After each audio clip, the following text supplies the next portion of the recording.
Welcome नाजरीन। मैं हूं आपका मेज़बान चौधरी अब्दुर्रहीम शाहिद। आप देख रहे हैं ARS न्यूज़। नाजरीन, आज बानी पाकिस्तान कायदे आज़म मोहम्मद अली जिन्ना का 144वां यौम पैदाइश मनाया जा रहा है। क्या आज कायद का पाकिस्तान है? हमारे मुल्क के सियासतदानों ने कायद के नजरिए को दफन करके कौम को पिंजरे में बंद किया हुआ है। ये सब कुछ हम आपके साथ वीडियो में शेयर करेंगे।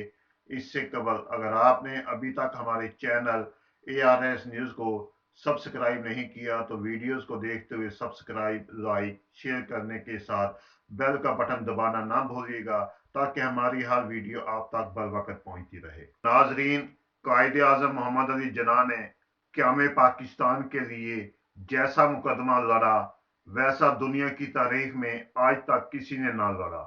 11 अगस्त 1947 को पाकिस्तान की पहली दस्तूर साल असम्बली से खिताब करते हुए फरमाया था कि आपका ताल्लुक किसी मजहब से हो सकता है, किसी भी नस्ल और किसी भी अकीदे के साथ हो सकता है, ये सिर्फ और सिर्फ आपका जाती मामला है। रियासत पाकिस्तान का इन मामलात से कोई सरोकार नहीं है।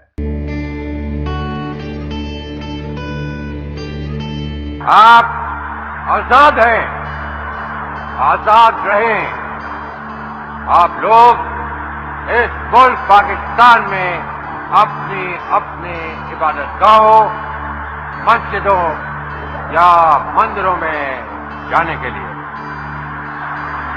आपका मजहब क्या है, जात क्या है, कौम क्या है, इसका हुकूमत के मामलात से कोई ताल्लुक नहीं।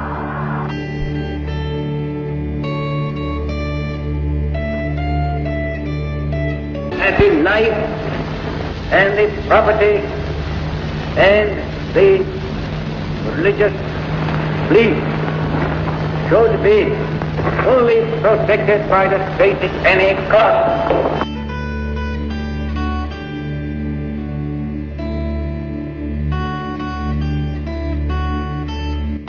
I pray to God that this critical moment He may guide us and enable us to discharge our responsibility in a wise and statesmanlike.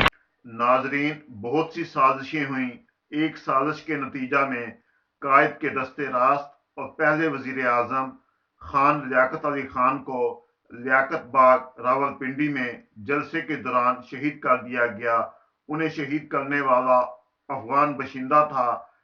ये साजिश आज तक बेनकाब नहीं हो सकी क्योंकि बात अंदर तक पहुंच गई थी, लिहाजा केस दबा दिया गया। इसी तरह बाद में जिस तरह ख्वाजा नाज़मुद्दीन की हुकूमत का खात्मा हुआ और फिर वही हुआ जिसका शायद तसव्वुर भी कायद के पाकिस्तान में नहीं था। मार्शल लॉ लगा, फिर दूसरा और फिर तीसरा मार्शल लॉ लग गया और फिर देखते ही देखते सियासतदानों की एक ऐसी खेप तैयार होगी जिन्हें अमर ने पैदा किया हो। खैर, ये तो सियासी बातें थीं। पाकिस्तान में सियासत और क्रिकेट दोनों के मुस्तकबिल के बारे में बड़े से बड़ा तजिया कार भी गलत साबित होता आया है। मगर ये क्या, हमने अपने कौमी परचम जिसमें सफेद सब्ज रंग है की बेहुरमती कर दी, बल्कि कर रहे हैं। कायदे आजम ने 11 अगस्त 1947 की तकरीर के बाद होने वाले इजलास में ही जिस कौमी परचम की मंजूरी दी थी और कहा था कि सफेद रंग अकलियतों की आजादी की इलामत है, लगता है आज हमने इस ख्याल को ही गर्क कर दिया है। इसलिए अगर अकलियतों के हवाले से देखा जाए तो कायदे आजम के पाकिस्तान और आज के पाकिस्तान में जमीन आसमान का फर्क है। नाजरीन, कायद ने जिस पाकिस्तान का ख्वाब देखा था, आज सब कुछ इसके बरक्स हो रहा है। कायद पाकिस्तान के क़याम के महज 13 माह जिंदा रहे। उनकी जिंदगी में तो पाकिस्तान तमाम ग्रोहों को शामिल करके चलने की पॉलिसी पर गामजन रहा, मगर आज हम क्या कर रहे हैं किसी से ढका छुपा नहीं है। मुल्क में 3 दफा मार्शल लॉ लगा, مگر دھڑلے سے لگایا گیا، اور آج بھی ویسے ہی حالات پیدا کرنے کی کوشش کی جا رہی ہے۔ بات تو سچ ہے، مگر بات ہے رسوائی کی۔ ناظرین، یہ دیکھیں کہ قائد کے پاکستان میں چائے بسکٹ کا خرچ بھی وزراء جیب سے ادا کرتے تھے، مگر آج وزراء ہاؤسز، گورنر ہاؤسز، وزیر اعظم ہاؤس، صدارتی محل اور بیشتر کیمپ آفس کا سالانہ خرچ ہی اربوں روپے بنتا ہے۔ قائد کے پاکستان میں پروٹوکول کے نام پر عوام کو تنگ کرنا عوام کی تضحیک سمجھا جاتا تھا۔ جیسے ایک مرتبہ گل حسن نے آپ کی گاڑی گزارنے کے لیے ریلوے کا پھاٹک کھلوا دیا تھا۔ اس موقع پر آپ کا چہرہ غصے سے سرخ ہو گیا، پھاٹک بند کرانے کا حکم دیا اور فرمایا، اگر میں ہی قانون کی پابندی نہیں کروں گا تو پھر کون کرے گا؟ قائد کے پاکستان میں سفارشی کلچر نہیں تھا۔ زیارت ہی میں ایک نرس نے تبادلے کی سفارش کی، مگر آپ نے اداس لہجے میں جواب دیا، سوری بیٹی، یہ محکمہ صحت کا کام ہے، گورنر جنرل کا نہیں۔ قائد کے پاکستان میں اداروں کا احترام بھی کیا جاتا تھا۔ ایک واقعے میں آپ نے وزارت خزانہ سے تحریری معذرت کی اور اپنا حکم منسوخ کر دیا۔ آج جب قوم اور ملک ایک مشکل دور سے گزر رہی ہے تو ہمیں یہ سوچنے کی ضرورت ہے کہ قائد کے پیش نظر پاکستان کے قیام کا مقصد کیا تھا، اور ان کے تصورات کے مطابق پاکستان کا نظام اور پاکستان کی قومی زندگی کی اہمیت کیا ہونی چاہیے تھی۔